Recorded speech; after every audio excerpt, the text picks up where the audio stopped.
నమస్తే. భగవద్గీత ఆత్మ సంయమ యోగంలోని 21వ శ్లోకం యోగస్థితిలో లభించే ఆ పారలౌకిక ఆనందం యొక్క స్వభావాన్ని మరింత స్పష్టంగా వివరిస్తుంది. మనకు 20వ శ్లోకంలో ఆత్మని తుష్యతి అనే ఒక పదం వాడారు, ఫ్రేజ్. ఆత్మలో తృప్తి గురించి చెప్పిన పరమాత్మ ఇక్కడ ఆ తృప్తి ఎలాంటిదో వివరిస్తున్నారన్నమాట. సుఖమాత్యంతికం యత్తత్ బుద్ధిగ్రాహ్యమతీంద్రియం వేత్తి యత్ర న చైవాయం స్థితశ్చలతి తత్వతః.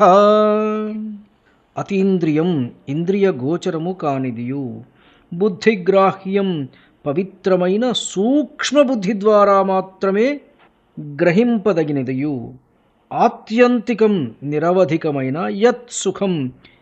ఆత్యంతికం అనే పదానికి నిరవధికమైన అని అర్థం. అంటే కంటిన్యూస్గా ఎక్కడా బ్రేక్ ఉండదు, ఇవాళ ఆనందంలోకి వస్తే మళ్ళీ కాసేపు అయిన తర్వాత దుఃఖం, మళ్ళీ ఎప్పుడు ఆనందం, అట్లా కాదు. ఈ ఆనందం అనేటువంటిది ఇది ఎప్పుడూ ఉంటుంది.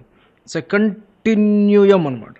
యత్ సుఖం ఏ బ్రహ్మానందము గలదో తత్ దానిని, ఆ బ్రహ్మానందమును, యత్ర ఏ స్థితి యందు, వేత్తి అనుభవించునో, చ మరియు స్థితః దేనియందు స్థితుడైన, అయం ఈ యోగి, తత్వతః పరమాత్మ స్వరూపము నుండి, న ఏవ చలతి ఎన్నడును విచలితుడు కాడు.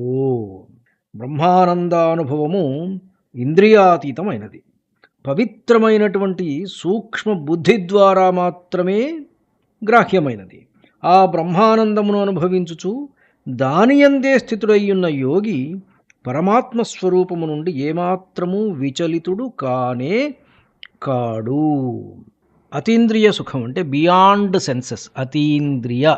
ఇంద్రియాలకు అతీతమైనటువంటిది, బియాండ్ సెన్సెస్. మనం సాధారణంగా పొందే సుఖాలన్నీ కూడాను, మనం సుఖము అనుకునేటువంటిది అన్నీ కూడాను ఇంద్రియాల ద్వారా మనం అనుభవించేటువంటిది. ఒక్కసారి గ్రహించండి, ఏ సుఖమైనా మనం అనుకుంటే, ఏ సుఖమైనా సరే తీసుకున్నా అది ఇంద్రియాల ద్వారా అనుభవించేది. అబ్బా ఈ ప్లేస్ ఎంత బాగుందో అంటే ఏంటి? కంటి ద్వారా చూసి. ఆహా ఈ మ్యూజిక్ వింటుంటే ఎంత ఆనందంగా ఉందో చెవుల ద్వారా. స్పర్శ ఎంత ఆనందంగా ఉందో అది చర్మం. వాసన, అబ్బా ఎంత pleasant smell, what a pleasure really today I have derived అంటే అది ముక్కుల ద్వారా వచ్చేటువంటిది అనమాట. ఇలా ప్రతిదీ కూడాను మన ఇంద్రియాల ద్వారా మనం అనుభవించే వాటిని మనం సుఖము అనుకుంటున్నాము. కానీ ఇక్కడ ఈ యోగి అనుభవించే సుఖము, this is beyond the senses, అతీంద్రియ సుఖము. ఇప్పుడు మనం అనుభవించే ఈ సుఖాలన్నీ కూడా తాత్కాలికమైనవి, కానీ యోగంలో లభించే ఆనందం ఇంద్రియాలకు సంబంధం లేనిది. ఇది లోపల ఆత్మ నుండి ప్రవహించేది.